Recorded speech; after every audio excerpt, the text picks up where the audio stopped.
Yo, what is up, guys? It's your boy Red Ghost, and welcome to my YouTube channel. So, again, I promised I was going to be consistent with my videos, that I was going to be actually providing content, so I'm doing that right now. We're doing it, baby. We're doing it.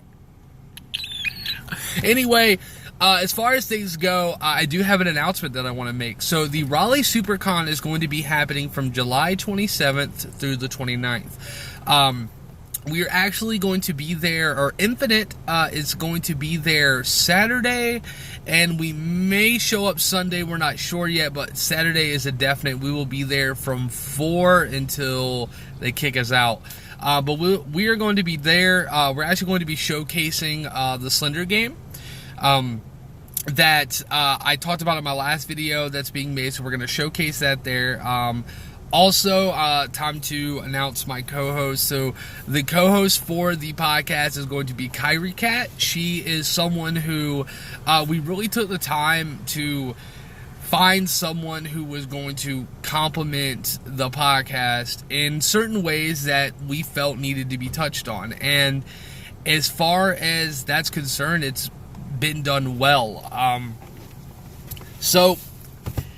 Yeah, it's good stuff. It's great stuff. I'm really happy to have her a part of Nfinite, and I'm happy to, showcase her talent and what she's able to do. But yes, we were going to be there. We're also going to be having like a little setup that way people can play the game and hang out and stuff with us. And yeah, it should be a good time. But we're also going to be live streaming from the event. I'm actually going to be live streaming from my phone. Shout outs to Samsung with that Galaxy Note 8. But I'm actually going to be live streaming while I'm there. I'm going to be talking with fans of the event, talking with people about Nfinite, just about things they've seen at the event and things that are going on. But as far as that's concerned, I definitely wanted to say that and announce that, because one, I'm personally really excited about it, and I know everyone attending is really excited about it.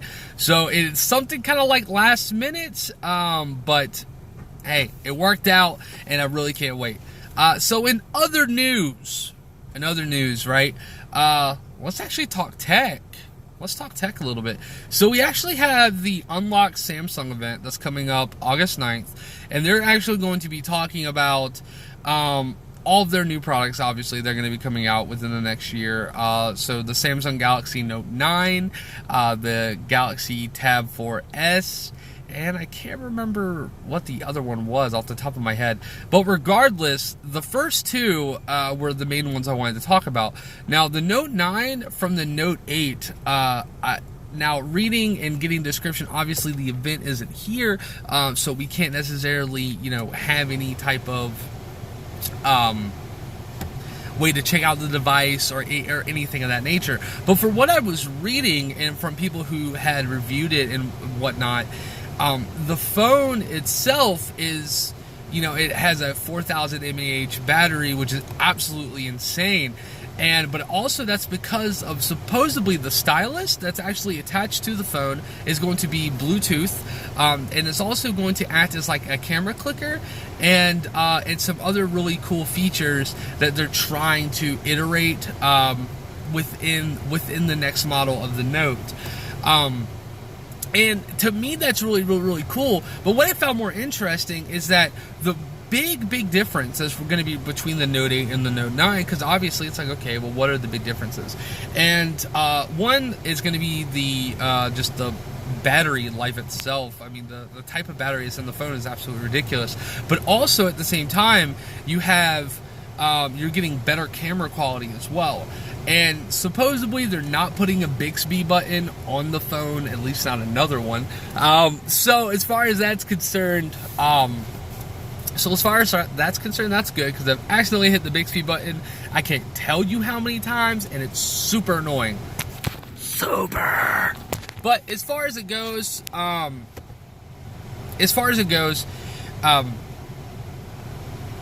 was I gonna say? Oh, yeah. The Note. Sorry. So for the Note 9, it's, like I said, it's mostly just like a camera upgrade, a battery upgrade, and things of that nature, and then obviously the coolest thing with the stylus, which I find really, really, really cool. But to me, as someone who's just purchased a Note 8, I don't feel like it's necessary to purchase a Note 9.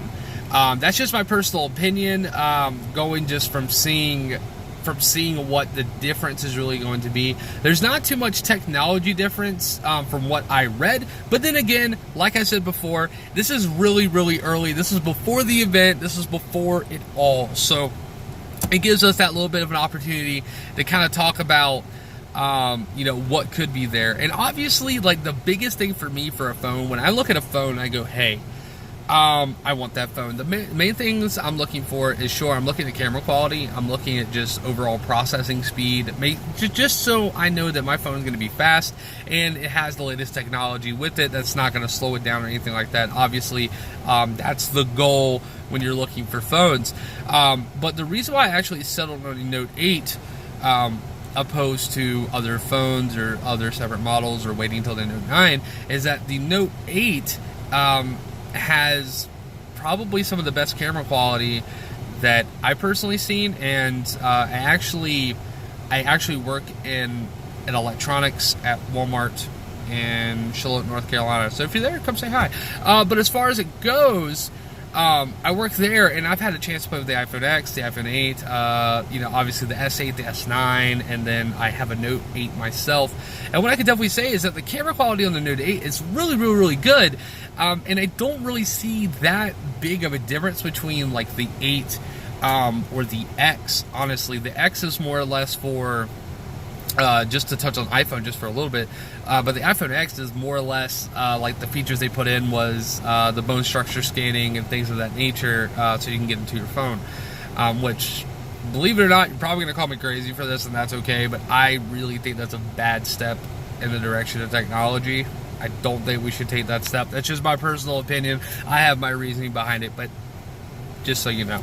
But as far as it's concerned, I'm really curious to see what's going to happen with the Note 9 and what they're really going to showcase. But moving on to the Tab 4. Now, the Tab 3 and the Tab 2, just to talk a little bit about them, there was not much difference between the Tab 2 and the Tab 3. I mean, very small, minuscule things, but nothing that, popped your eye like, oh, I absolutely need this upgrade. So with the Tab 4, obviously there's not too much information about it, but what I'm really expecting from Samsung is to put all the cards on the table for their new tablet. You're having to battle an iPad in the market, and when you're battling tablets, and if you're battling Apple within that market, even though obviously Apple and Samsung are close niche within business, the fact of the matter is that if you are in this market and you're looking to make an advancement and looking to do better within the market itself, tablets as a whole is a great way to try new things and to give yourself an opportunity to maybe try something new before implementing it into a phone, just because you're given a little bit more to work with than you would have a phone. So in that case, I really do hope that the Tab 4 is like a true advancement from the Tab 3. In that case, I really just, what I'm personally looking for is I really want better camera quality. Obviously 4K UHD compatible, able to watch videos in 4K and at 60 frames a second. That's very, very, very important, especially for all the newest technology coming out. And of course, who doesn't want to watch something in 4K or broadcast in 4K? I mean, the qualities is absolutely ridiculous. It makes me look fatter. It's great. But besides the point, moving into it, that's really what I want to see. I want to see a true advancement within the technology space of their tablets. And if they can do that, then I may be picking one up. Who knows? But as far as that goes, I just definitely want to talk tech with you for a little bit, and just kind of give you my perspective on things, all right, as far as that is concerned. But also, welcome to this portion of the video. This is brand new, so I'm going to be doing probably for every single video that I do, just because I love watching Netflix, I love watching anime, I love watching shit. Not literal shit. Like, that's weird. Like, to watch poop. That's weird. That's a little weird. Just a little weird. But anyway, so recently, and I'm a big fan of stories. Okay, so I'm a big fan of stories and real life stories, things that have happened. And sure, it could be someone like the baddest of the bad, the worst of the worst, the greatest of the great, whatever the case is. I do enjoy good stories and them told from a realistic perspective of what actually happened. And I'm not saying that the show necessarily produces or shows off good stuff, but it's a good show to watch. It's actually called Drug Lords. It's on Netflix. I really recommend watching it. There's 5 episodes that cover probably the world's top 5 criminals of all time, and it's not necessarily like the romanticism or romanticizing rather, of the act itself of what crime is, but more or less it tells you the story of why they did what they did, and in that, and just everything that they did within that. And some of it is a little weird and a little creepy, and then the other parts of it, it's like you kind of have to just really take it from a different perspective and try to understand back in that time why they were doing what they were doing. And obviously, a lot of things come to mind when mentioning that or when watching that show. It made me think of, modern times today, how some of the things that, these people chased are still a thing that people chase. And it just shows that people don't listen, but at the same time, I feel like it's a great piece of content. It tells a perspective of the criminal and the cops that were there, and it's really just an excellent show, and I really recommend watching it. If you're into that kind of stuff, if you're into crime, if you're wanting to be a cop or whatever the case is, having cases like this and being able to study them, it's really cool. But if you're just someone who's just trying to watch it and have a good show to watch and want some great entertainment, it's really good for that as well. So I definitely recommend checking it out. That's your boy's personal recommendation of the day. And I watch all kinds of stuff and have all kinds of recommendations, so definitely be on the lookout for that. But moving forward, I want to talk about gaming, of course. My area of pure expertise, well, just in technology in general, but I really feel like I know video games very, very, very well. So as far as that's concerned, let's talk about games.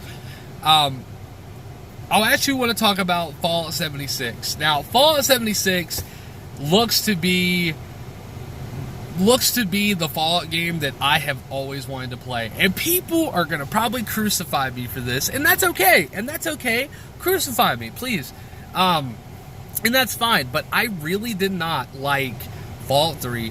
I didn't really like Fallout 4, and I didn't really like Fallout New Vegas when I first played them.